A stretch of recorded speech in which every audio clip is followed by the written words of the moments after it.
The Discover project is a European funded project. There are 9 partners in the project, 5 of which are based here in the UK. The idea is that we're going to help carers develop their digital skills. But when we talk to carers, when we're setting up the project, it's clear that they don't want to learn digital skills in isolation. So we're actually teaching them how to learn the things that they want to know about, which is the healthcare of the people that they're looking for, and the caring skills like moving and handling, nutrition, how to help prevent falls, those kind of things. They don't want to just have a computer course.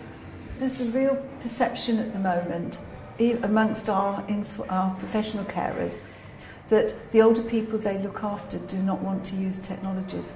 In fact, my data shows that only 25% of the carers thought that the older people they cared for would benefit from using technology.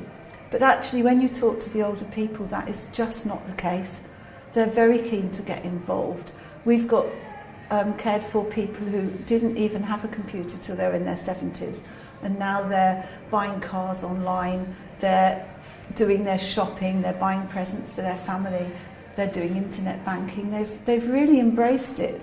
So I think we've got to change the perception of carers so that they can see that it isn't just about enabling them with the digital skills, but we want them to pass them on to the people that they care for, so everybody benefits. And I think then it would take quite a lot of the burden that some carers feel away from them, because the cared for people will be able to do so much more for themselves. With informal carers, we're finding that most of them are actually caring for a spouse, or they're caring for an older parent. A lot of carers already retired have got parents in their 80s and 90s. So that's making it very challenging for them, because not only has the parent got health conditions, the spouse they're caring for has got health conditions, but often the carers themselves have got health conditions. And so they're struggling to manage and just see themselves as slightly managing better than the people that they're caring for.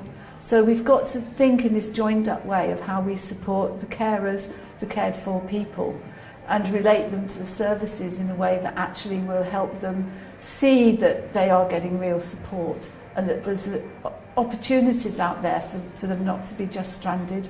And I think at the moment that is how a lot of them are feeling. For Christmas 2013, 46% of older residents in a care situation belonging to a particular care provider wanted an iPad for Christmas. But their relatives didn't want to give them an iPad, they wanted to give them chocolates, sweets, perfumes. So I think there's a real mismatch between how older people perceive themselves and how the rest of society does, and sadly including their own relatives.